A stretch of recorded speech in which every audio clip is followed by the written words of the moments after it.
Je suis ravi de faire cet exposé devant vous, vous dire ce que je sais sur les lasers. Je voudrais d'abord commencer par une petite note historique. Il y a à peu près une cinquantaine d'années, un peu plus de 50 ans, un ingénieur d'une société aéronautique célèbre qui s'appelle Hughes Aircraft, et cet ingénieur s'appelait Theodore Maiman, va produire le premier faisceau laser. Ça va être à l'époque, j'étais petit, n'imaginez pas que je suis né dans les années 1800 quelque chose. À cette époque, ça a fait un buzz terrible dans le milieu scientifique. C'était une très grande découverte. On s'y attendait on s'attendait, tout le monde cherchait les missions laser, mais personne n'aurait pu imaginer que le dispositif aussi simple que Theodore Maiman allait développer, qu'il tient dans sa main, que vous voyez ici, et dont un schéma est donné juste en dessous. J'y reviendrai pour vous expliquer. Vous comprendrez tout à la fin de cet exposé sur ce qu'il y a dedans. Personne ne pouvait imaginer qu'un objet aussi simple et aussi compact pouvait produire ce rayonnement laser. Alors ce rayonnement laser vers les années 60 est une curiosité de laboratoire. 50 ans après, le laser est omniprésent partout, dans les laboratoires, dans le public. Vous en avez dans votre lecteur de disque compact, vous en avez dans votre ordinateur. Si vous avez Internet, vous en avez dans votre système Internet. Il y en a absolument partout et je vous expliquerai pourquoi. Alors, le thème est donc le laser, ses fondements, comment est-ce que ça marche, et à partir des propriétés de son fonctionnement, des spécificités de son fonctionnement, quelles sont les applications qui ont été générées, et surtout les applications du futur sur lesquelles vous travaillerez plus tard. D'où la question à laquelle je vais répondre, laser, point d'interrogation, qu'est-ce que c'est, et laser à quoi? À quoi est-ce que un laser peut-il bien servir? Bon, je vais commencer par je fais attention au timing, je vais commencer d'abord par une brève histoire. Il est important, lorsqu'on parle du laser, d'expliquer le cheminement historique qui a conduit au laser. C'est absolument extrêmement important parce que sinon, on ne comprend pas pourquoi ça a été si important et qu'est-ce qu'il y a de si spectaculaire derrière.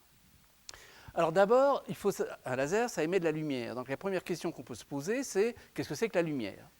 Alors un élément extrêmement important a été apporté par un très jeune savant à l'époque, qui s'appelait James Clerk Maxwell, qui était un très jeune scientifique écossais, qui montre que la lumière est en fait composé d'un champ électrique et d'un champ magnétique qui se propagent à la vitesse de la lumière et qui se nourrissent l'un l'autre. Donc la lumière, c'est et ce champ électrique et ce champ magnétique qui échangent de l'énergie à mesure qu'ils se propagent.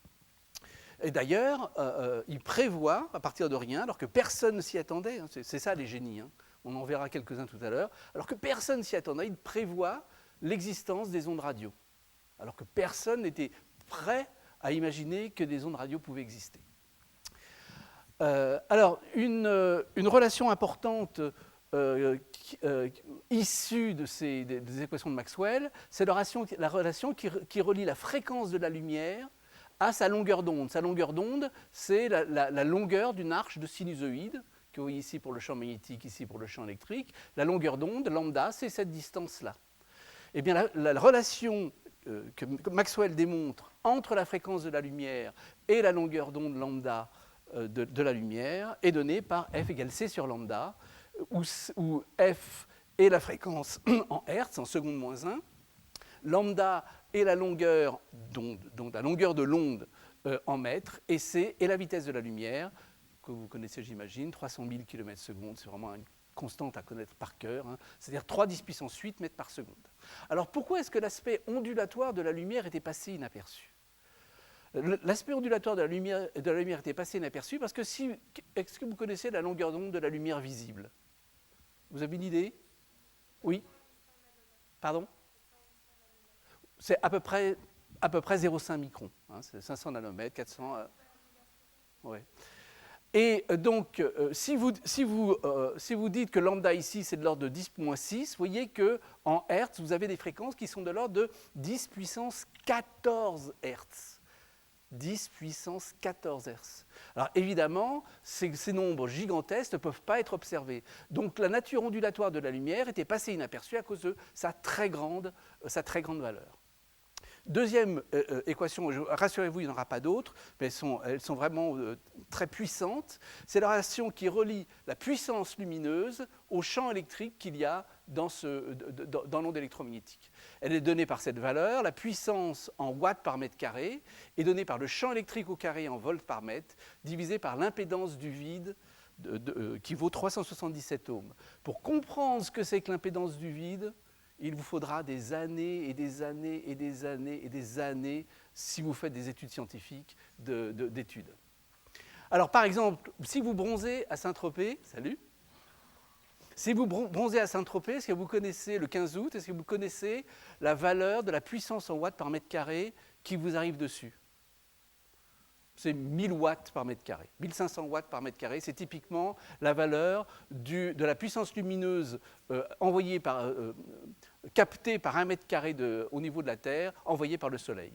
Ben, vous voyez que si vous dites que ceci fait 10 puissance 3, eh bien f au carré vaut 400 000, et la racine carrée de 400 000, c'est quelque chose du côté de 1000 à peu près, ou de quelques 200 000. 200, excusez-moi. Donc vous êtes à plusieurs centaines de volts par mètre. Plusieurs centaines de volts par mètre. Hein, c'est 2, c'est 3, c'est 600, 600 000, c'est ça. C'est plutôt même 800 volts par mètre. Donc vous pourrez dire à votre petit copain, votre petite copine, que vous avez bronzé à Saint-Tropez avec un champ électrique de 800 volts par mètre. Alors ça, c'est la connaissance que les hommes ont à la fin du XIXe siècle, de la lumière, son caractère ondulatoire. Arrivent deux trublions absolument géniaux, Max Planck et Albert Einstein. Max Planck travaille sur un phénomène tout à fait que vous connaissez tous, hein, comme quoi on peut mettre des millénaires avant de résoudre des problèmes, c'est le problème du corps noir. Vous prenez un morceau de charbon de bois, vous le chauffez, ou de fer un peu noirci, vous le chauffez, ben vous savez qu'au bout d'un certain moment, il va devenir blanc, rouge, blanc, puis bleuté. Ce qu'on appelle le spectre du corps noir, c'est la répartition de l'énergie lumineuse émise par ce corps lorsqu'il est chauffé. Hein, clairement, lorsqu'il est très très chaud, les longueurs d'onde vont vers le bleu, voire au-delà. Et donc pour comprendre ça, alors ça faisait vraiment des centaines d'années que les gens essayaient de comprendre ce phénomène, Max Planck fait une hypothèse absolument sortie de nulle part et qu'il ne comprendra pas. C'est qu'en fait, pour expliquer donc, cette répartition de l'énergie lumineuse en fonction de la longueur d'onde ou en fonction de la fréquence, eh bien, il fait l'hypothèse que l'échange d'énergie entre le matériau et la lumière se fait par paquet d'énergie, chaque grain d'énergie étant un multiple entier de h nu. Alors h est la constante de Planck. La constante de Planck, c'est une constante qui est une des constantes fondamentales les plus importantes de la physique. Vous voyez, sa valeur extrêmement faible. Okay. On y reviendra juste après. 6,10.34 joules seconde.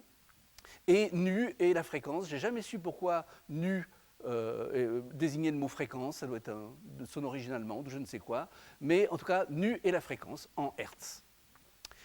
Vient ensuite Albert Einstein qui va faire en fait le grand saut, comme d'habitude, c'est le spécialiste des grands sauts, c'est-à-dire qu'il va dire, assez tourné autour du pot, en fait, ces grains d'énergie, ce sont des corpuscules. La lumière est véhiculée par des corpuscules qui se comportent comme un gaz de particules indépendantes, chaque particule ayant une énergie h nu. Alors pourquoi est-ce que ceci, là aussi, avait échappé à tout le monde? C'est que, vous voyez, cette constante est extrêmement faible et chaque quanta de lumière, chaque grain d'énergie, a une énergie extrêmement faible qui n'avait pas été détectée jusque-là.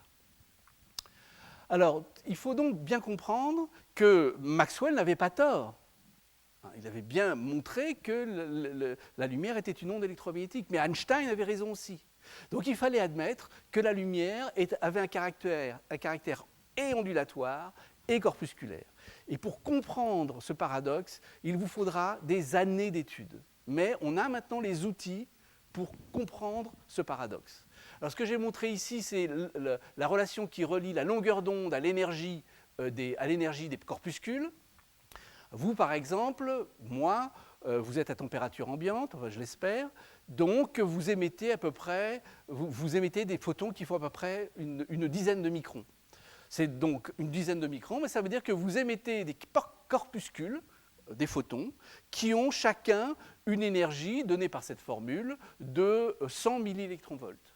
Chaque corpuscule de lumière que vous émettez à 10 microns fait une centaine de millélectronvolts. Alors je vous rappelle ce que c'est qu'un électronvolt. Est-ce que tout le monde sait ce que c'est qu'un électronvolt? C'est l'énergie qu'il faut dépenser pour prendre un électron à potentiel nul et l'amener à un potentiel de 1 volt. Donc c'est pas gras, et encore une fois, c'est difficile de visualiser, de mesurer ces photons. Alors, comme vous venez de voir, on vient de quantifier finalement la lumière. La lumière est quantifiée, elle arrive en paquets de corpuscules. Eh bien, il y a un immense génie français qui s'appelle Louis de Broglie, va dire, mais attendez, si la lumière est ondulatoire et corpusculaire, la matière qui est corpusculaire, elle doit être ondulatoire. Et donc, en faisant cette hypothèse, Louis de Broglie, puis après Niels Bohr, se disent, eh bien,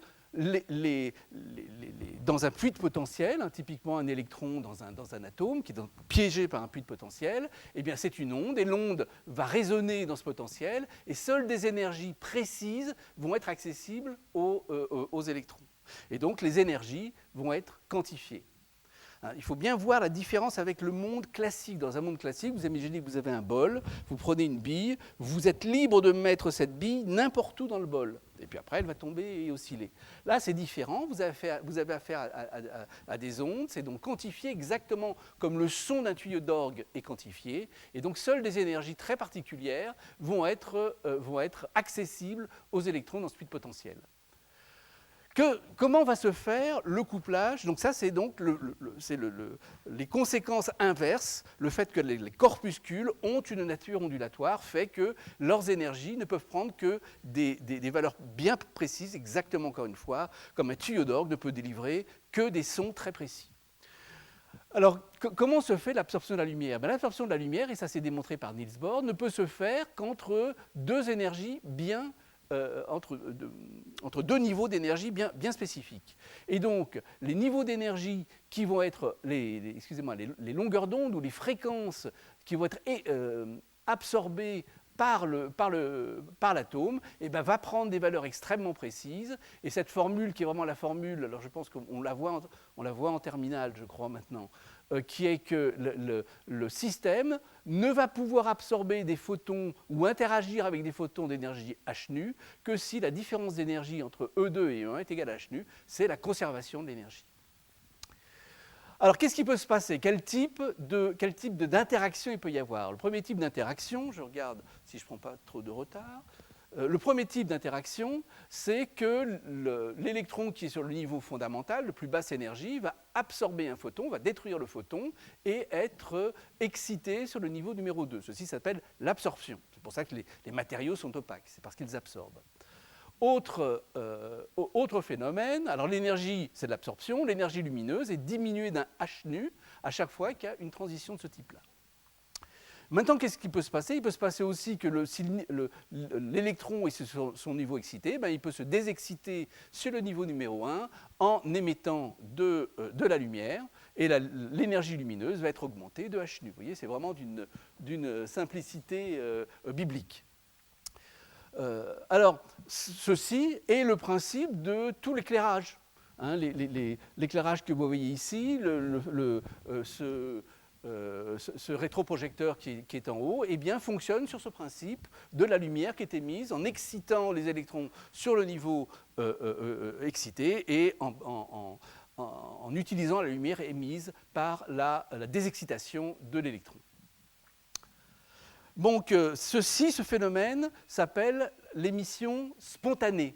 Spontanée, ça veut dire que elle arrive naturellement, il n'y a pas besoin de s'embêter pour y arriver.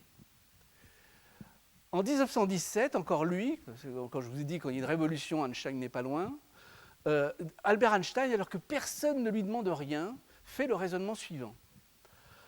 Il se dit, ok, je vois bien ce que c'est que l'absorption, mon électron il est sur le niveau fondamental, il absorbe un photon et il se trouve sur le niveau excité. Ensuite, l'émission spontanée, je vois bien ce que c'est, mon électron il est sur le niveau excité, il se désexcite, par conservation de l'énergie, il émet un photon. Et encore une fois, alors que personne ne lui demande rien, il se dit, mais attendez, si l'électron il est déjà sur son niveau excité et qu'il y a un photon qui arrive, le photon va le désexciter, il va provoquer la transition et il va émettre un photon en plus. Donc à partir de un photon, je vais avoir 2 photons. Et ainsi de suite, avec 2 photons, vous allez avoir combien? 4, 8, 16, 32, 64, vous allez avoir une amplification. Donc l'amplification optique, à partir d'un photon, vous allez pouvoir générer 2 puissance n photons, et donc rapidement, vous allez pouvoir faire de l'amplification optique. Donc ça, c'est en 1917. Alors comme d'habitude, c'est une idée géniale, sauf qu'on va mettre des années à réellement arriver à faire de l'amplification optique. Qu'est-ce qu'il faut pour faire de l'amplification optique? Bon, on le voit bien. Je vous rappelle, vous supposez que ce que j'ai représenté ici, ce sont des niveaux d'énergie avec des électrons sur le niveau d'énergie. J'ai N1 électrons sur leur niveau fondamental et la quantité d'absorption qu'il va y avoir, elle est proportionnelle au nombre d'électrons qui est sur le niveau 1, donc elle va être proportionnelle à N1. Maintenant, si j'ai des électrons sur le niveau 2, eh bien, ceux qui manquent ici ne vont pas absorber, donc l'absorption elle va être en N1 moins N2. Maintenant, supposez que j'ai plus d'électrons sur le niveau 2 que sur le niveau 1. Je vais toujours avoir une absorption en N1 moins N2, mais cette fois, elle est négative. Ça veut dire quoi? Ça veut dire que vous allez avoir une amplification, le contraire. Les transitions stimulées vont amplifier la lumière parce qu'il y a eu inversion de population. Il y a plus d'électrons sur leur niveau excité, ce qui est anormal, que sur leur niveau fondamental. Donc ceci s'appelle l'inversion de population.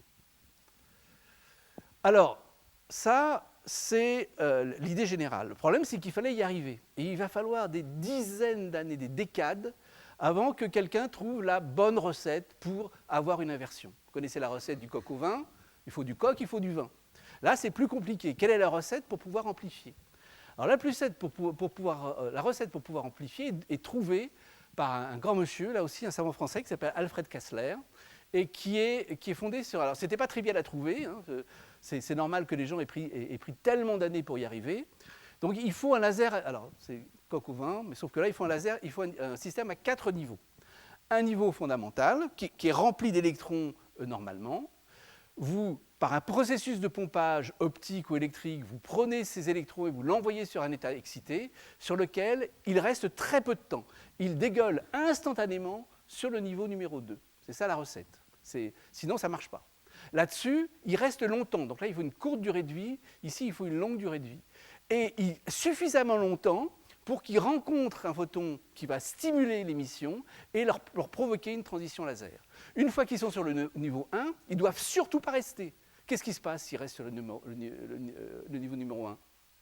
Ils absorbent. D'accord? Donc ils ne doivent surtout pas rester et ils doivent absolument dégager sur le niveau fondamental en un temps très court. Donc voilà la recette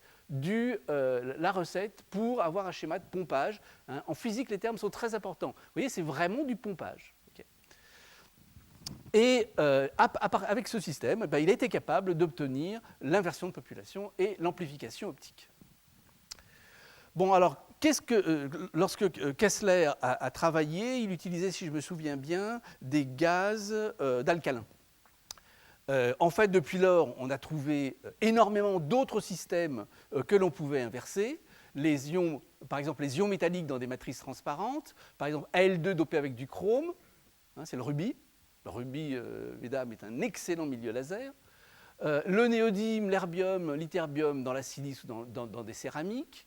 Beaucoup de gaz excités comme l'hélium, l'azote, l'argon sont des excellents milieux laser. Beaucoup de liquides, dont le pastis et le whisky, qui sont des milieux laser extrêmement efficaces. On peut faire de très belles manips avec, on peut boire après, ce qui est assez rare. et puis certains semi-conducteurs, comme l'arsenide de gallium ou le phosphure d'indium. Moi, j'ai surtout travaillé dans les semi-conducteurs.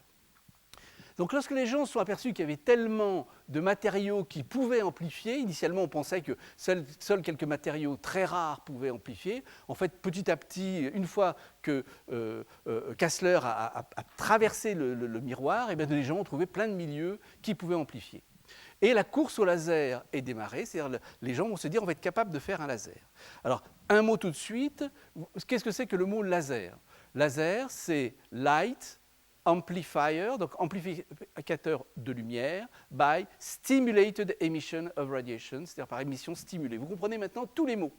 Émission stimulée et amplificateur et lumière. Bon. Alors, qu'est-ce que c'est qu'un laser? Alors, normalement, un laser, c'est un oscillateur et on aurait dû l'appeler laser, light oscillator, etc. Pourquoi ça ne s'est pas appelé laser? Ça veut dire craignos. Hein. Ça veut dire craignos en anglais. Donc les gens se sont dit, bon, on va garder laser et on va pas faire laser. C'est réellement comme ça. Il y a des discussions sur la terminologie. Est-ce qu'on peut... pas tout de suite. Hein. Donc, qu'est-ce que c'est qu'un laser? C'est un oscillateur. C'est un oscillateur, et c'est-à-dire que je vais faire une analogie optique, on va vous faire la manip dans quelques secondes. Dans quelques secondes. Ça fait toute seule. On va faire, donc, ce que vous avez ici, c'est un bel oscillateur, vous allez le voir. Le bruit ambiant, ce qui est fondamental, c'est le bruit ambiant. Le bruit ambiant va exciter le micro. Ça va être amplifié par votre amplificateur, réémis, amplifié, réémis, puis de nouveau, ça va être réamplifié, and so on and so forth. Alors, ceci va provoquer... Alors, ce qui est tout à fait étonnant, hein, vous allez le voir, c'est que bien que la fréquence d'excitation, c'est du bruit, vous marmonnez, vous plaisantez avec votre voisin, et donc il y a bien que ce qui l'excite n'a pas de fréquence, c'est une patate, et néanmoins, le système va osciller sur une seule fréquence. C'est quoi cette fréquence? Hein, c'est la fréquence qui est telle que l'onde se reproduit identique à elle-même lorsqu'elle fait le tour. C'est-à-dire que l'amplification n'est efficace que si l'onde se retrouve identique à elle-même au bout d'un tour, c'est-à-dire que si la longueur du trajet total est un multiple entier de la longueur d'onde. C'est l'équation fondamentale du résonateur. Alors, vous écoutez le bruit ambiant, je vais juste vous demander de rien dire.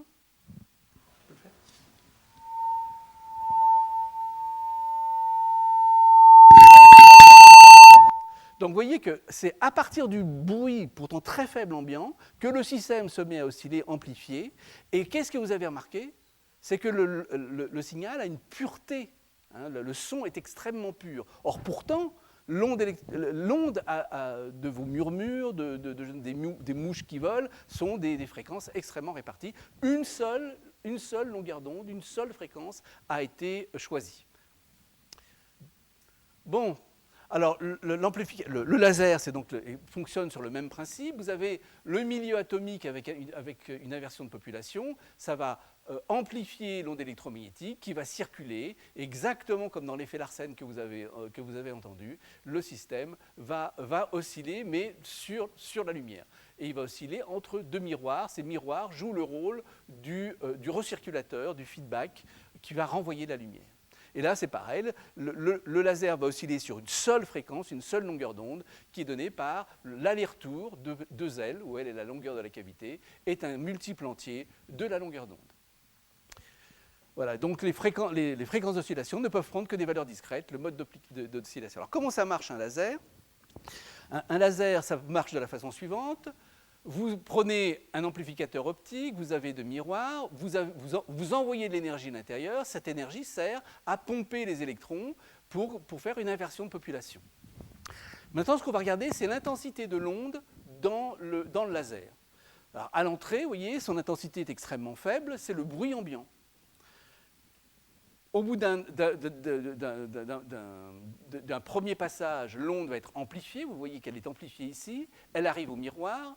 Une partie de la lumière va va sortir de la cavité. Vous voyez ce photon ici qui veut dire qu'une certaine quantité de la lumière sort, une autre est réinjectée, oui, ça a été divisé par 10 à peu près.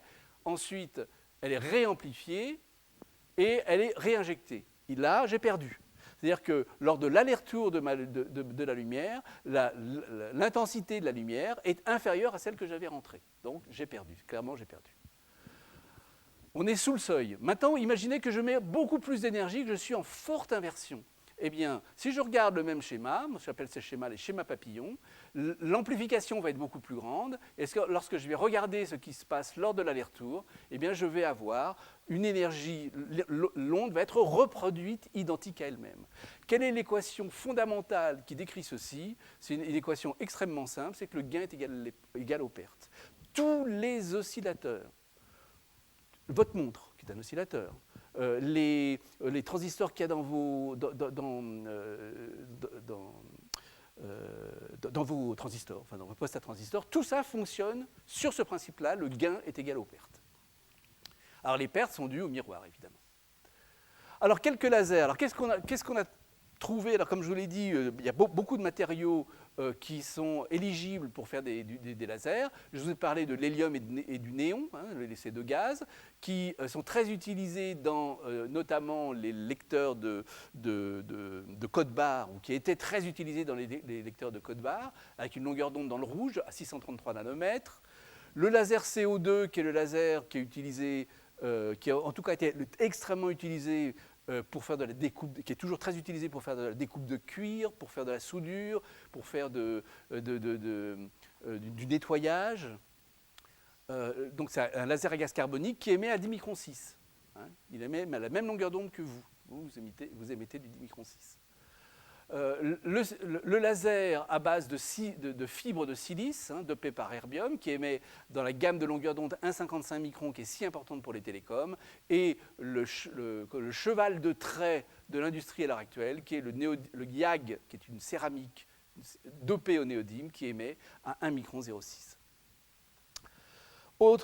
Dernier milieu laser, qui est celui que moi j'affectionne le plus, puisque j'ai beaucoup travaillé dedans, qui sont les lasers à semi-conducteurs. Et les lasers à semi-conducteurs, donc vous voyez le principe ici, et vous voyez un laser réalisé, hein, il fait moins d'un micron de taille, et là vous avez une puce laser où il y a une dizaine de lasers qui pourraient passer par le chat d'une aiguille. Bon. Alors, on peut se poser la question, mais alors qu'est-ce que ça a de particulier, la lumière laser? Pourquoi utiliser un laser plutôt qu'une lampe usuelle? Je vous réponds la spécificité première de la lumière laser par rapport à la lumière émise par ces lampes. Une lampe usuelle, ces lampes-là, sont 60 watts et elles coûtent 5 €. D'accord? Un laser, c'est une puissance de 5 watts, 10 fois plus faible, et un coût de 15 000 €. Donc une des premières spécificités de la lumière laser, c'est qu'elle est très chère. Alors vous allez me dire, bah, pourquoi payer une somme pareille? Bien parce qu'il y a une grande différence entre la lumière émise par l'ampoule et la lumière émise par un laser. C'est ce qu'on appelle ses propriétés de cohérence. Alors je vous demande juste de vous souvenir de ce terme. On ne va pas faire entièrement le tour de ce terme. Il faudrait des heures et des heures pour faire le tour de ce terme. Je vais seulement essayer de vous faire comprendre ce qu'elle signifie. La lumière émise par une lampe est émise sur une très grande gamme de largeur spectrale. Elle n'émet pas, comme vous avez entendu, le son pur de l'effet Larsen. Elle n'émet pas sur une longueur d'onde très précise, elle émet sur plein de longueurs d'onde. Elle est émise dans toutes les directions. Vous le voyez bien, cette salle est éclairée. C'est impossible d'éclairer une salle avec un laser. Le laser n'éclaire pas. D'accord ? Il n'éclaire pas, il est extrêmement directionnel. Le fait que cette salle soit éclairée vient du fait que la lumière émise par ces lampes sont extrêmement peu directionnelles. D'accord ? Et notamment, comme elles sont elles partent dans toutes les directions, eh bien, il est très difficile de la focaliser. Et typiquement, à partir d'une lampe comme ça, même si vous êtes très très très fort, il est difficile de focaliser à mieux que quelques 500 watts par centimètre carré. Alors, comme je vous l'ai dit, la lumière laser a des propriétés dites de cohérence. Alors, qu'est-ce qu'on entend par cohérence? Il y a deux cohérences qui sont liées. Il y a la cohérence temporelle. Cohérence temporelle, c'est rien d'autre qu'un mot pour signifier que la fréquence du laser est extrêmement pure. Et vous savez maintenant pourquoi. C'est parce qu'il ne fonctionne que sur un mode. D'accord ? que sur une seule longueur d'onde. Typiquement, un bon laser à semi-conducteur, celui-là par exemple, va fonctionner avec une largeur avec une imprécision de sa longueur d'onde ou de sa fréquence de 1 MHz. 1 MHz sur 10-14, hein, c'est du 10-8. Hein. Alors que ce qui est émis par ces lampes là-bas, eh bien, ça fait à peu près une centaine de térahertz, hein, entre 10 et 100 térahertz, c'est-à-dire du côté de 10-13 à 10-14 Hz. Donc on voit que le contenu spectral et la cohérence du laser est 10 puissance 8 fois meilleur que la cohérence de la lampe. Alors encore une fois, le mot cohérence, je suis désolé, il faut que vous l'entendiez, mais je ne rentrerai pas dans l'explication de ce mot. Et Dieu sait qu'en physique, les mots sont absolument fondamentaux. La signification des mots est fondamentale. Autre cohérence, la cohérence spatiale. À cause du bouclage de l'ampli sur lui-même par les deux miroirs, eh bien, le laser produit un faisceau extrêmement parallèle et qui peut être focalisé sur des tailles extrêmement fines, typiquement leur longueur d'onde. Alors, comme je vous ai dit, leur longueur d'onde, c'est l'ordre de lambda au carré. Lambda, on l'a dit tout à l'heure, c'est 10-4 cm, hein, c'est 10-6 mètres, c'est un micron. Je tiens beaucoup, la physique n'est pas une discipline passive, c'est une discipline active. Il faut que vous ayez en tête, que vous essayez à chaque fois de faire ces petits calculs de rien du tout, mais qui vous éclairent complètement les capacités et qui vous éclairent les choses. Typiquement, donc, la longueur d'onde, c'est 10-4 mètres. Si vous êtes à 5 watts, bien, vous voyez que 10-4 cm, 10 puissance 4 au carré, c'est 10 puissance 8. Et donc, la puissance que vous avez avec un laser de 1 watt, cette fois, si vous le focalisez, est de 10 puissance 8 watts par centimètre carré. C'est énorme. Et un laser de 1 watt, ce n'est pas un laser très puissant. Sa spécificité, c'est que vous pouvez le focaliser parce qu'il est cohérent sur des dimensions extrêmement petites, typiquement sa longueur d'onde. C'est clair? Et ça, c'est impossible à faire avec une source comme la lampe que vous voyez là-bas. Alors, dernière chose qu'on peut faire avec un laser avant que je rentre dans les applications qui vont utiliser ces spécificités du laser, c'est la capacité qu'on a à faire des impulsions courtes. Alors là aussi, c'est comme la recette du coq au vin. Il y a plein de recettes pour faire des impulsions très courtes. Je vais vous donner celle qui est la plus facile à comprendre, mais croyez-moi, il y en a bien d'autres, beaucoup plus efficaces.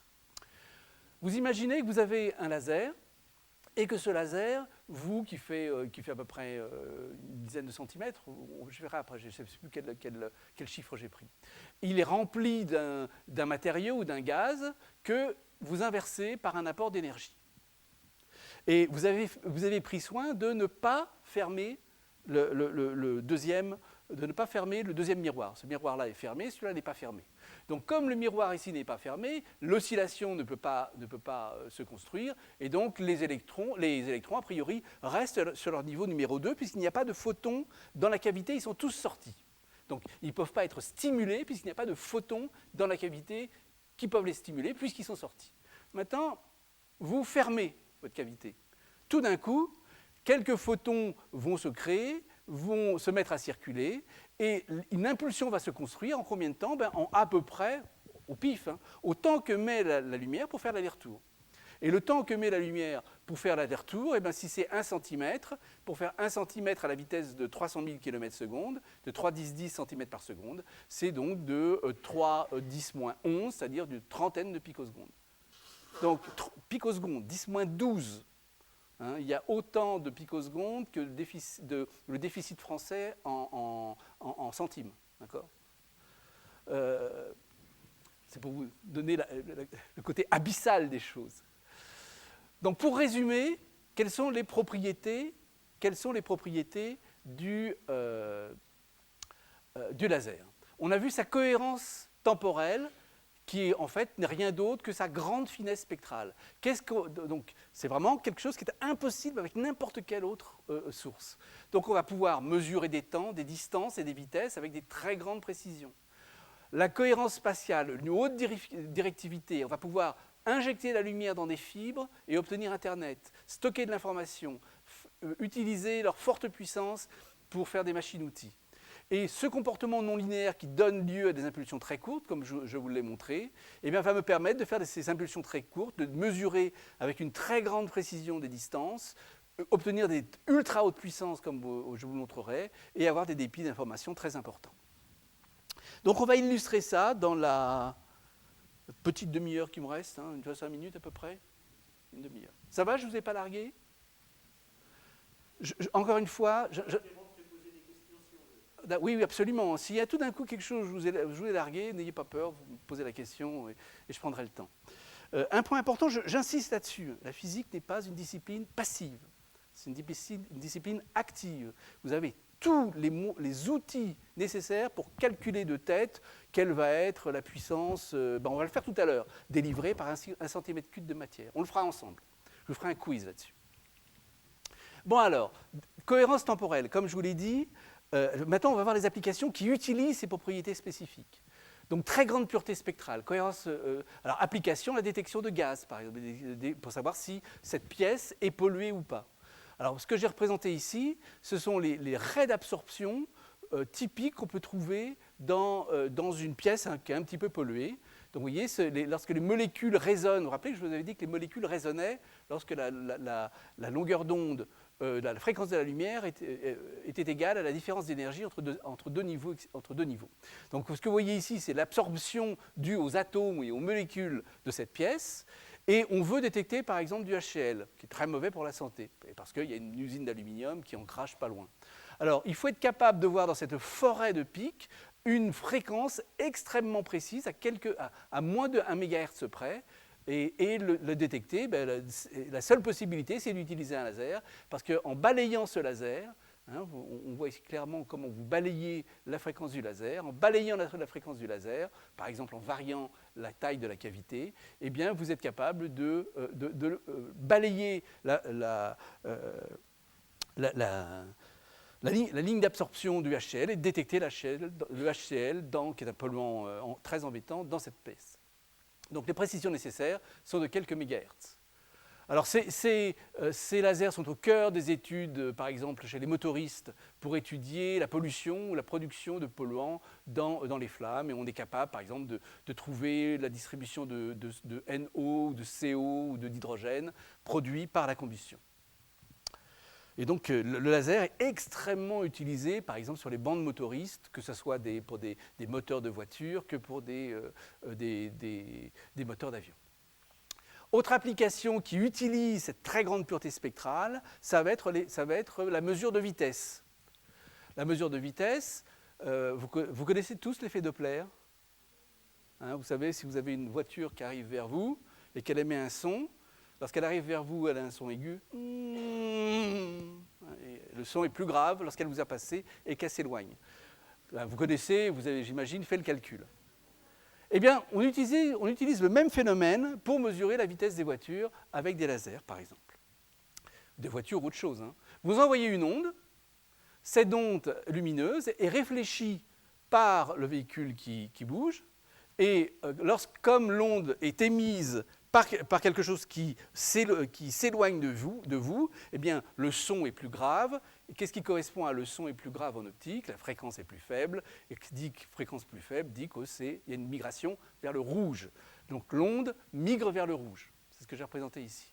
Au contraire, si elle arrive vers vous, eh bien, le son va être plus aigu, la fréquence va être plus élevée, et l'onde va être migrée, va être translatée vers le bleu.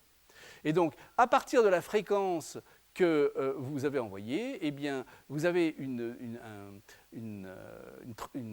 translation de la fréquence d'une valeur qui est liée à la vitesse. Et si vos restes du laser sont suffisamment fines, vous allez être capable de calculer la vitesse de la voiture qui se rapproche ou qui s'éloigne. Alors, je vous donne même un calcul. Je ne sais pas, vous faites le calcul de l'effet Doppler en fonction de la longueur d'onde. C'est très facile. C'est vraiment un calcul très facile. En tout cas, le déplacement Doppler, c'est donné par 6, 2π, la vitesse du véhicule divisée par la longueur d'onde. Qu'est-ce que vous regardez tout de suite? Quel est le réflexe du physicien? L'homogénéité. Le réflexe.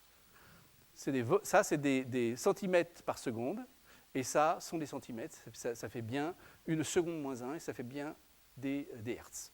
D'accord? Ça, c'est vraiment quelque chose qu'il faut avoir en tête. Hein. Donc, pour une vitesse de 1 mètre par seconde, de quelques kilomètres par heure, eh bien, vous avez une translation de fréquence qui vaut 1 mètre par seconde divisé par 10 moins 6 mètres, c'est-à-dire de l'ordre de 6 MHz. Donc, pour être capable de détecter un véhicule qui bouge lentement, quand même, quelques kilomètres par heure, eh bien, il vous faut un laser. Pour avoir une précision de quelques kilomètres par heure, il vous faut une précision de l'ordre, il faut un laser dont la précision de l'émission laser est à 6 MHz près, et on sait les faire. La preuve, voici un magnifique système utilisant un laser. Vous pourrez dire à vos parents qui ont reçu une prune, « Ah, tu as reçu une prune parce que grâce à un laser. » Ils seront contents. D'accord ?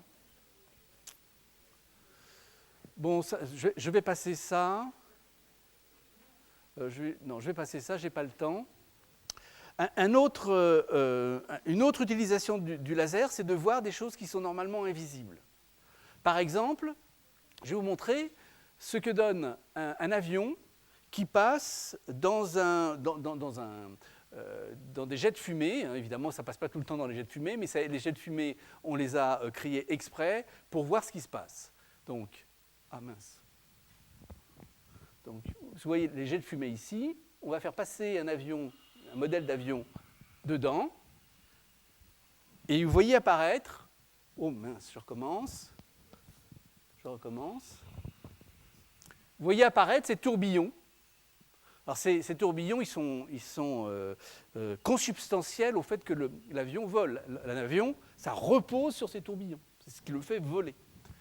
Mais évidemment, vous imaginez que s'il y a un deuxième avion qui arrive dans le tourbillon, eh bien, il va se passer ça. Donc il faut être capable, c'est typiquement l'accident d'Airbus à New York en 2001, c'est deux avions qui n'ont pas respecté le temps qu'il faut entre deux avions pour que le vortex disparaisse, et lorsque le deuxième avion est rentré dans le vortex, ces deux ailes ont été arrachées. D'accord ? Donc il faut être capable de détecter ces vortex. Ces vortex, là, vous les voyez parce qu'on a fait exprès de mettre des particules, mais dans la vraie vie, il n'y a pas ça. Heureusement, dans la vraie vie, il y a des particules d'eau qui sont invisibles à l'œil, mais que les lasers voient très bien par effet Doppler. Comment ça se passe ? Si vous avez un vortex, dans le vortex, vous avez quelques petites particules d'air ou que sais-je.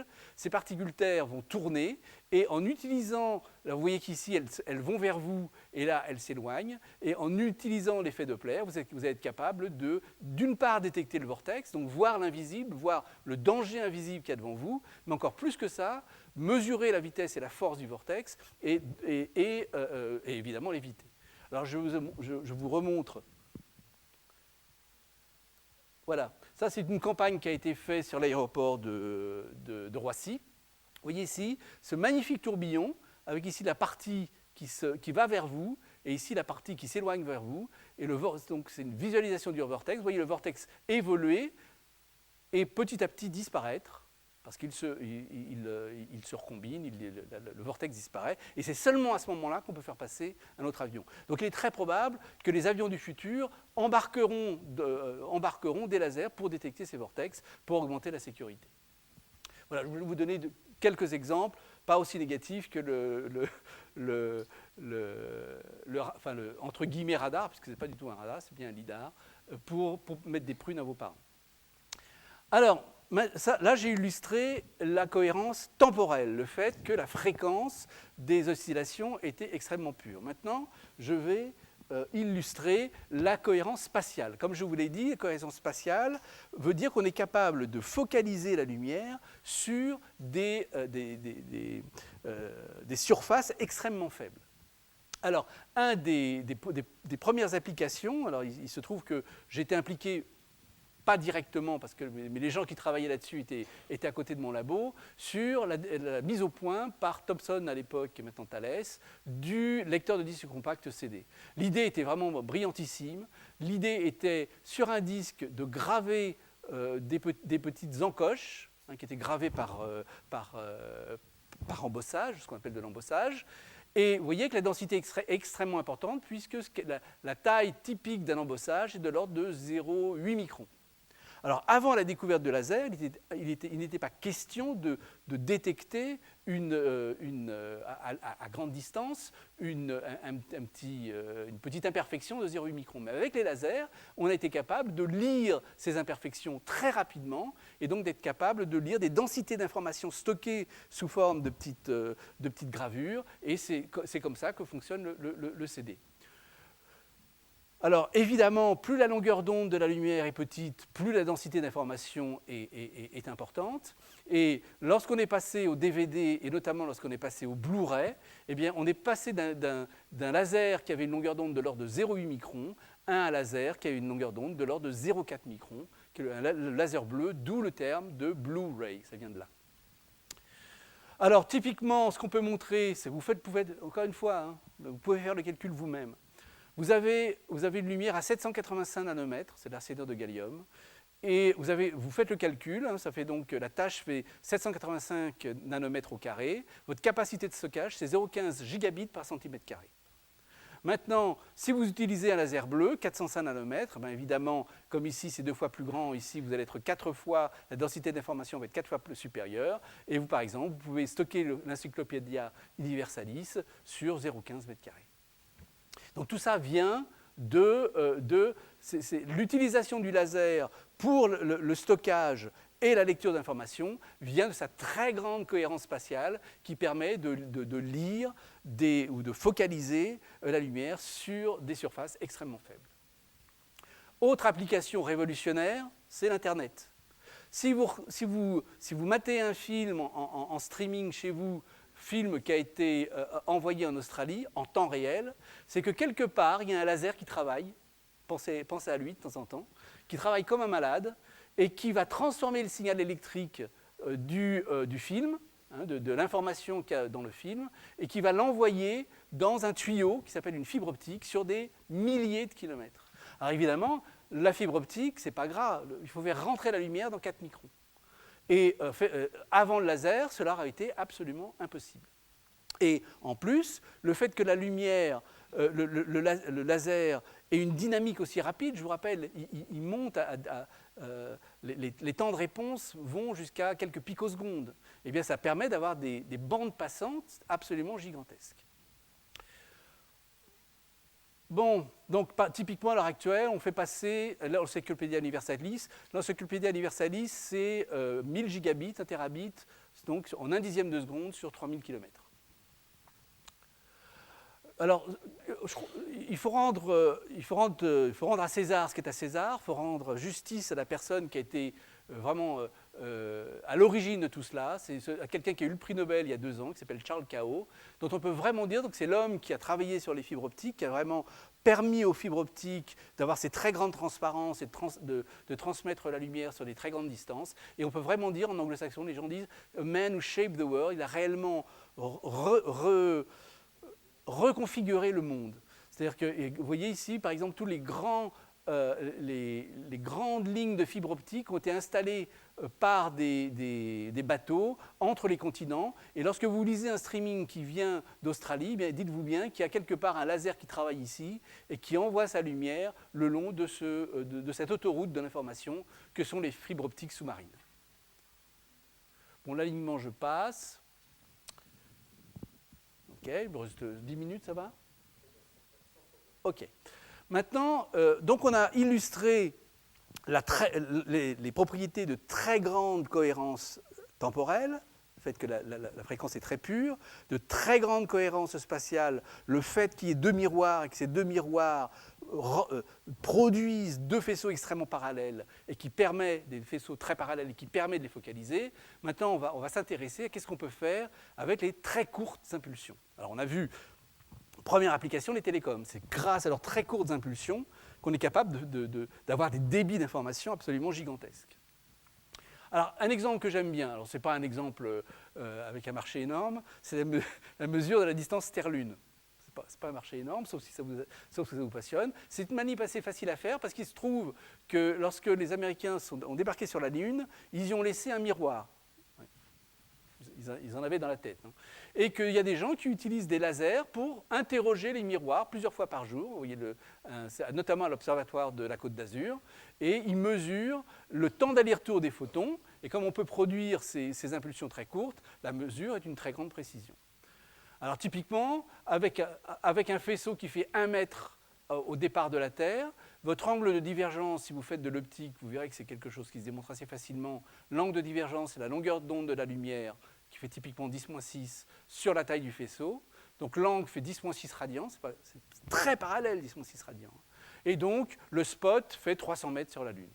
Après, quand vous faites le calcul de ce qui est capté par le miroir, qui fait quelques centimètres carrés, et qui après est renvoyé sur la Terre dans toutes les directions, eh bien vous avez un photon tous les 10 coups laser. Et pourtant, il est puissant le laser. Hein. Mais néanmoins, ça suffit, et on est même maintenant en train de faire la même anime avec Mars. Là, ça pose vraiment des problèmes, parce qu'il y a vraiment très peu de photons qui reviennent. Bon, alors on ne va plus mesurer la distance de la Terre à la Lune en mesurant le temps qu'il fallait aux photons pour faire l'aller-retour entre la Terre et la Lune, et on mesure que la Lune s'éloigne de la Terre de 3,8 cm par an. Alors, elle devrait rester dans nos parages pendant encore quelques temps. Alors un exemple que j'aime bien d'illustration, qui utilise encore les très courtes durées d'impulsion, c'est l'imagerie laser. L'imagerie, ce qu'on appelle l'imagerie flash. Imaginez par exemple que vous roulez en voiture et qu'il y a du brouillard.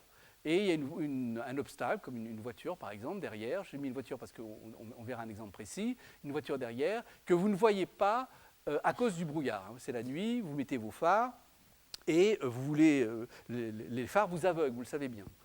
Alors pourquoi vous ne voyez pas l'obstacle qu'il y a derrière? Vous ne voyez pas l'obstacle qu'il y a derrière, non pas parce que le nuage absorbe, ou l'humidité, le brouillard absorbe la lumière. Il n'absorbe rien du tout, le brouillard. Rien, ça n'absorbe rien. C'est totalement transparent. C'est un peu comme vous dans le rouge, vous n'absorbez rien. Vous êtes transparent dans le rouge. Pourquoi on ne voit pas à travers vous à 0,8 microns? Pourquoi on ne voit pas à travers du brouillard? C'est parce que vous êtes aveuglé par les photons qui sont rétrodiffusés, qui sont diffusés par les particules. Vous savez bien, lorsque vous illuminez un brouillard, eh bien vous êtes absolument aveuglé par la lumière qui est renvoyée par le bord du miroir qui est proche de vous. D'accord ? Donc vous ne voyez rien, c'est les photons diffusés. Et ces photons diffusés, ils arrivent très vite vers vous. Alors, la distance qu'ils parcourent est extrêmement faible. Et c'est eux qui vous aveuglent. Maintenant, imaginez que vous avez... ça, c'est ce qu'on appelle les photons diffusés. Il y a d'autres photons qu'on appelle les photons balistiques qui vont traverser le brouillard sans être diffusés et revenir vers vous sans être diffusés. Ce qu'on appelle les photons balistiques. Il n'y en a pas lèche, il n'y en a pas beaucoup, mais il y en a quand même beaucoup. Quand je dis il n'y en a pas lèche, il y en a 10 moins 8, 10 moins 9. Mais vu le nombre de photons qu'il y a par seconde, ça vous fait un paquet de photons par seconde. D'accord ?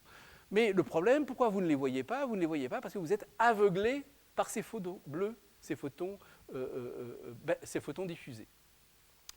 Alors, l'idée, ça je n'ai pas le temps de le présenter, mais quelle est l'idée qu'il y a derrière l'imagerie flash? L'idée qu'il y a derrière l'imagerie flash, c'est d'ouvrir une porte temporelle, vous envoyez une impulsion laser, une grosse partie de l'impulsion laser va pénétrer un petit peu le brouillard, va aller vers vous et va revenir très vite, c'est les photons qui arrivent ici.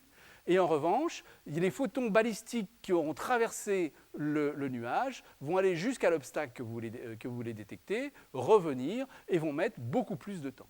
Alors non seulement en ouvrant une porte temporelle, vous allez être capable de ne détecter que les photons balistiques et ne pas être aveuglé par les photons diffusés, mais en plus, en utilisant toujours votre chronomètre, il faut qu'il soit précis le chronomètre, je vous rappelle que la lumière fait 3 10-9 secondes pour 1 mètre, c'est ça hein 3-10-9, c'est ça. 3-10-9, donc 3 nanosecondes, excusez-moi. 3 nanosecondes pour 1 mètre, je commence à fatiguer. 3 nanosecondes pour faire 1 mètre. Donc il faut que si vous voulez avoir une belle précision, il faut vraiment que la précision de votre laser, de votre impulsion et de votre porte soit très importante. Alors, on va regarder ça. Ce que je vous montre ici maintenant, c'est non pas une vision à travers un miroir, à travers un brouillard, mais c'est encore plus spectaculaire. C'est-à-dire qu'on met devant devant l'obstacle, le véhicule, on met un camouflage, on met un drap. Ce que vous voyez, c'est un drap qui a été mis devant, à quelques dizaines de mètres du laser, et qui masque quelque chose. Donc vous allez voir clairement, quand on va illuminer, ce que je vais vous montrer, c'est quel est le signal. Donc on envoie une impulsion laser, et puis on a une caméra, et cette caméra, elle échantillonne le signal lumineux en fonction du temps. Donc ce que vous allez voir, c'est en fait l'onde se propager à travers l'obstacle. Donc vous allez voir très clairement que les photons diffusés, ceux qui sont diffusés par le camouflage, vont revenir vers vous et vont vous aveugler. C'est ça qui fait que vous êtes aveuglé par les phares dans les brouillards. Mais petit à petit, vous allez voir des photons balistiques qui ont pénétré, parce que tout camouflage est transparent, mais vous ne le voyez pas, ça diffuse, et il va détecter les photons qui ont traversé par balistique. Alors, on va regarder, c'est assez spectaculaire, j'aime bien cet exemple. Vous voyez ici les photons qui vous illuminent, et derrière, cachés, le véhicule, dont d'ailleurs, vous êtes capable de reconstruire le volume en mesurant le signal en fonction du temps. En mesurant le signal en fonction du temps, vous êtes capable, par exemple, de reconstituer à 3 dimensions à très grande distance. Ça, c'est observé à 5 ou 6 km par laser. Vous voyez qu'on est capable de mesurer la répartition des murs à 3 dimensions grâce à cette même technique. Donc, d'une part, être capable de traverser des milieux diffusants, d'autre part, être capable de reconstruire des volumes en regardant comment arrivent les photons. Vous voyez, on se balade dedans alors que c'est vu à plusieurs kilomètres. Bon, alors, oui, alors, un exemple d'application, je vous ai dit, donc, c'est très grande puissance. Là, on a vu le fait que les impulsions étaient de très courte durée. Je vous ai dit aussi, on peut les focaliser avec des temps courts, donc on a des puissances très importantes. Donc, qu'est-ce qu'on peut faire? Eh bien, la matière au niveau de la tâche focale, vous avez vu 10 puissance 8 watts par centimètre carré. Eh bien, la matière est transformée. Ça permet de nettoyer, abraser, souder, percer. Ça, ici, vous voyez un laser utilisé pour nettoyer une statue, un laser utilisé pour souder, un laser utilisé pour couper une plaque de tôle. Ça, c'est pour vous dire qu'on en voit même sur Mars. Des applications médicales, je pense que vous avez tous entendu parler des applications médicales. Le laser est très utilisé, pourquoi? Parce que ça permet de faire des opérations stériles, vous coupez à longue distance par exemple, et ça permet de faire des choses encore plus sophistiquées, et notamment c'est particulièrement utilisé en ophtalmologie pour les problèmes de décollement de rétine, ou que sais-je, ou la remise en place d'une lamelle cornéenne. Autre application, c'est le rayon de la mort.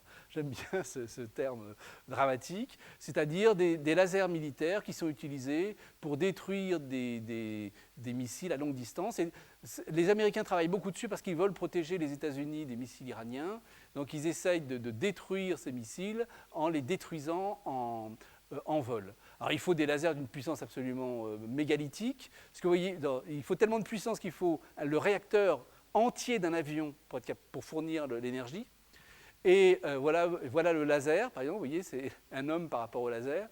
Un gros laser, ils n'hésitent pas, ce n'est pas des dégonflés, les Américains. Donc voilà le laser, voilà la lentille de sortie, regardez la lentille de sortie, elle fait tout le nez du Boeing. Et ça, c'est le premier tir qu'a détruit en février 2010, qu'a détruit. Alors, c'est instantané et ça porte à longue distance, donc c'est pour ça que ça intéresse beaucoup les militaires américains. Bon. Je me répète, puisque le principe de la pédagogie, c'est la répétition. La physique n'est pas une discipline passive. C'est une discipline active. Vous devez y mettre du jus de cerveau pour bien comprendre.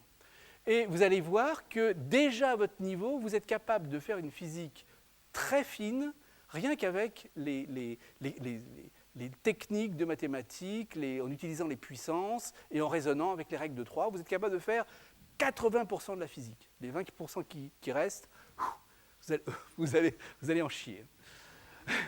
Bon, alors on va regarder la quantité, la puissance qu'on peut sortir de 1 cm3 de gaz. Quelle puissance je peux sortir de là si je suis malin, si je suis un bon physicien et un bon ingénieur? Une mole de gaz contient combien de molécules?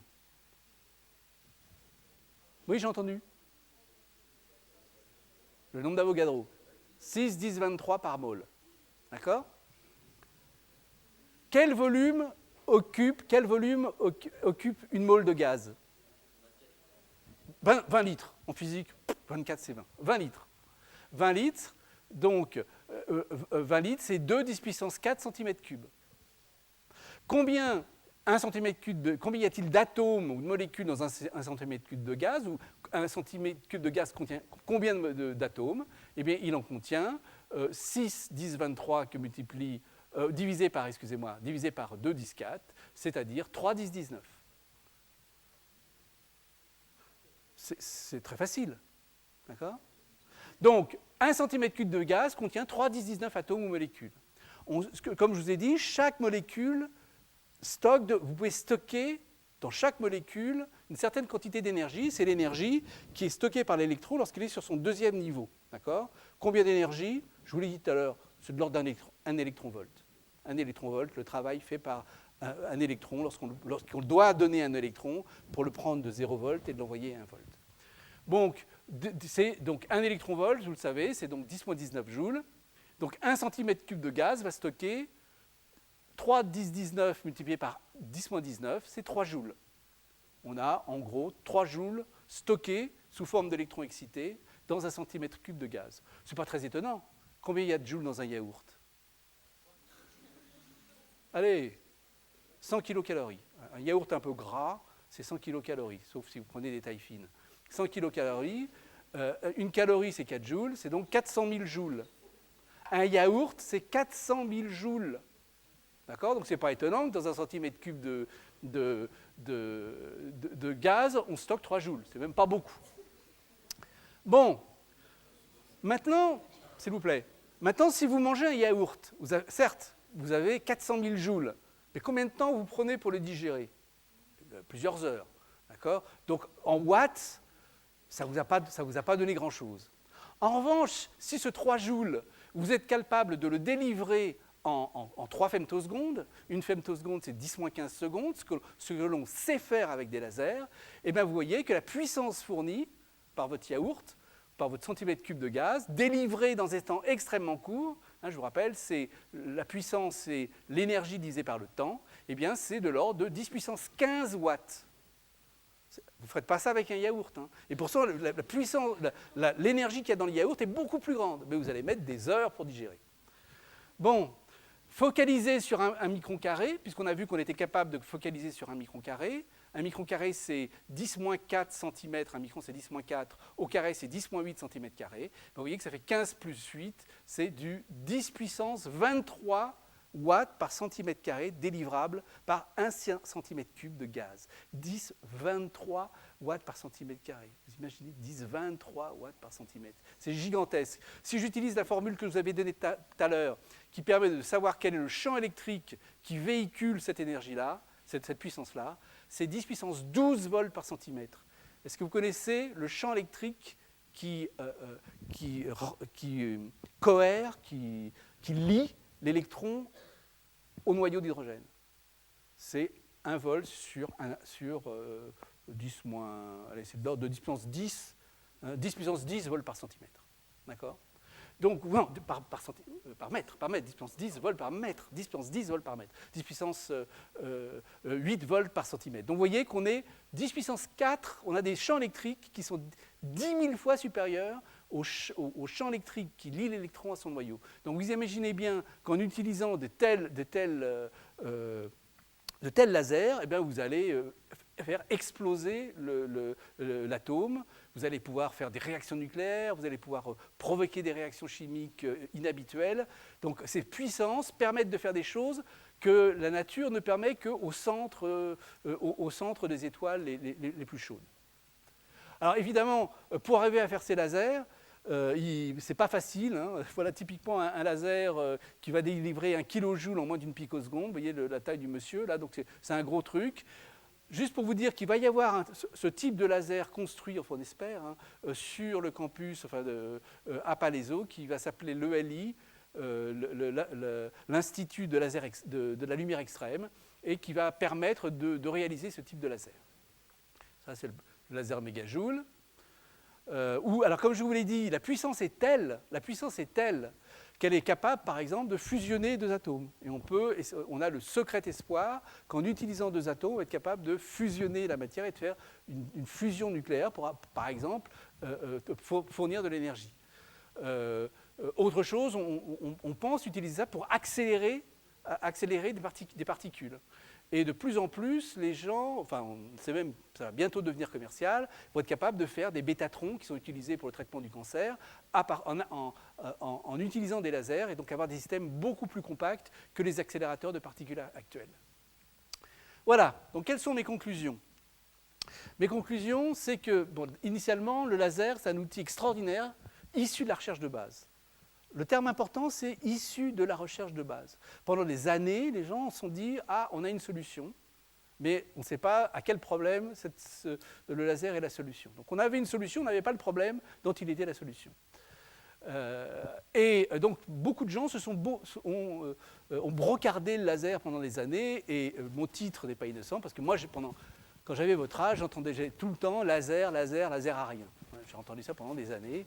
Et en fait, vous avez vu que finalement, ça a débouché sur une pléthore d'applications, vos lecteurs de disques compacts, l'Internet, tout ça est issu du laser. L'avenir, sur quoi vous allez travailler, vous travaillerez sur les lasers à rayons X, qui permettront de faire des microscopes qui permettront de visualiser des molécules uniques. Vous allez travailler sur les très grandes puissances, on ira bien au-delà de ce que je vous ai dit, du yaourt sur une femtoseconde, permettront de faire des réactions nucléaires, accélérer des particules. Vous allez aller vers les attosecondes. Attoseconde, c'est 10-18 secondes. L'électron fait le tour de l'atome d'hydrogène en 100 attosecondes, c'est vous dire. D'accord ? Donc c'est vers les attosecondes.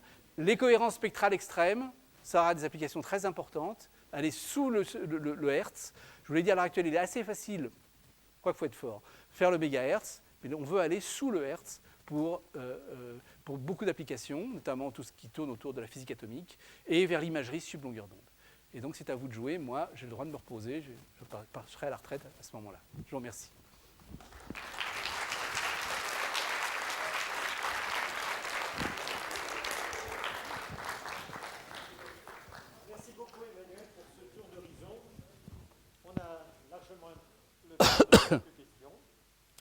Je vous ai saoulé, j'imagine. Enfin, bon. Non, c'était... Oui. Allez-y. Non, ce n'était pas une question. Alors, j'ai une question impertinente. Oui, allez-y. Quelque chose qui m'a interloqué. Allez-y. Au niveau des images, vous nous avez montré les images pour les tirs laser. Les images Oui, voilà, pour détruire l'avion. Oui. Et je croyais que les lasers, on ne voyait pas le faisceau, que s'il y avait des particules en suspension dans l'air, on pouvait voir. Comment ça se fait qu'on voyait un trait rouge qui allait jusqu'à l'avion ? Parce qu'il y avait des particules. D'accord. Vous avez tout à fait raison. Un laser, un faisceau laser, il faut bien... J'ai mis du temps à m'apercevoir de ça. Un faisceau laser, vous ne le voyez pas. Vous ne le voyez que si vous êtes dedans, et dans ce cas-là, c'est dommage pour vous, ou alors s'il a été diffusé par des particules. Mais directement, vous ne le voyez pas. Donc, on avait mis des particules pour pouvoir le visualiser. Non, elles étaient naturellement dans l'air. Il y avait très peu de particules. Vous avez vu que c'était Oui, c'est une vraie photo. Ouais. C'est ça que je voulais. Oui, c'est des gouttelettes d'eau qui restent. Oui. D'accord, merci. Aussi, vous avez dit que l'armée américaine avait utilisé le laser pour détruire des choses à distance. Oui. Mais justement, on nous avait dit avant que le laser ne détruisait pas vraiment et que justement, c'était pas tout à fait ce qu'on pensait. Donc, est-ce que vous pouvez expliquer Oui, alors j'avais la même question. C'est une question impertinente, mais c'est très bien.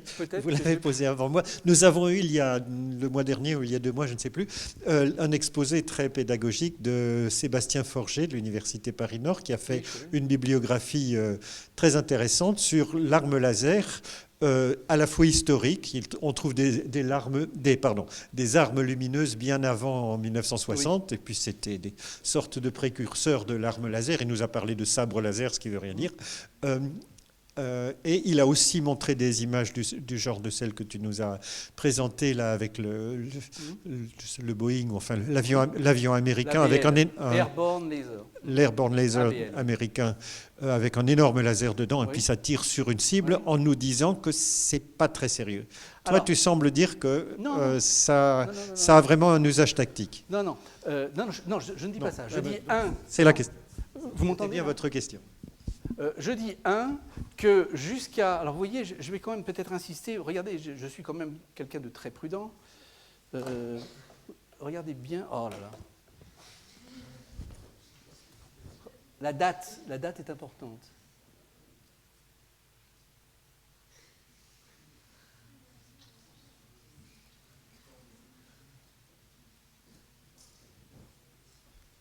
Ah, la date est importante.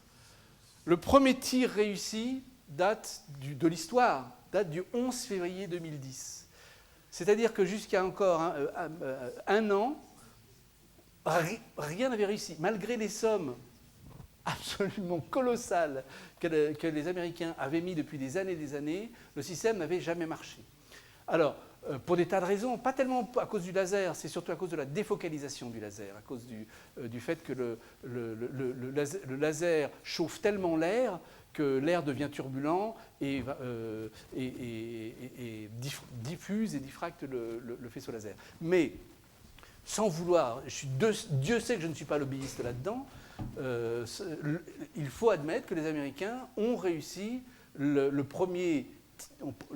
première réussite. Vous pouvez le trouver sur le web, et il n'y a pas de truc à... Alors, il faut savoir aussi qu'il y a derrière des considérations stratégiques très importantes, et il faut toujours se méfier sur ce genre de sujet des canulars. Ah oui, donc c'est justement, c'est ce qui... Il faut savoir que les Américains se sont passés maîtres dans la production de faux résultats scientifiques et technologiques pour égarer leurs compétiteurs, ou deux, les forcer à rentrer dans des technologies qui coûtent une fortune et les ruiner. Le truc le plus célèbre, c'est le célèbre Smart Pebble, le célèbre Smart Pebble, dans lequel les Américains ont dit qu'ils étaient capables de... Ils ont annoncé au Roubi et Torbi qu'ils avaient fait un missile antimissile qui avait été capable de détecter un missile qui partait dans les années 85-86. C'est le Smart Pebble. Tout était faux.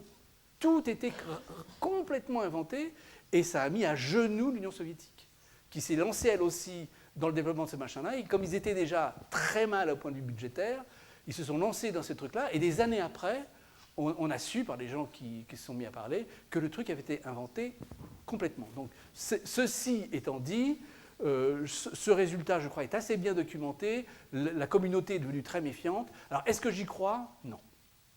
Je n'y crois pas. Je crois que c'est effectivement... Attendez, je crois au résultat. Mais est-ce que je crois que ça en fait une arme d'avenir? Je n'y crois pas trop. Ou en tout cas, ça ne fonctionne pas au niveau du sol, parce que le sol est beaucoup trop turbulent. Donc ça ne peut fonctionner effectivement que dans un avion. Donc il faut que l'avion, si on veut vraiment protéger le territoire, il faut qu'il reste en l'air tout le temps. Parce que s'il atterrit, eh bien le missile va passer, j'imagine que les...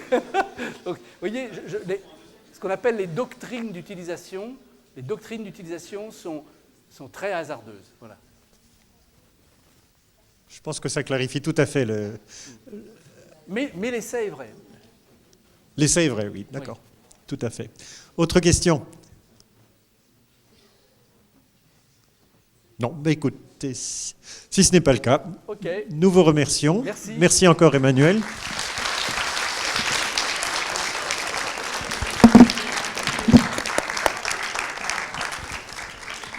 Et n'oubliez pas, la physique est la plus belle des disciplines et elle n'est pas passive. Et comme d'habitude, je vous annonce l'exposé suivant. Je vous donne rendez-vous le 2 février, donc jeudi 2 février, 18h30, comme d'habitude.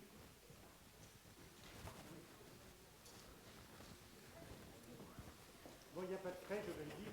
Le jeudi 2 février, 18h30, nous aurons Emmanuel Beaurepaire du laboratoire optique et biosciences ici à Palaiseau, qui nous parlera d'imagerie pour les sciences de la vie.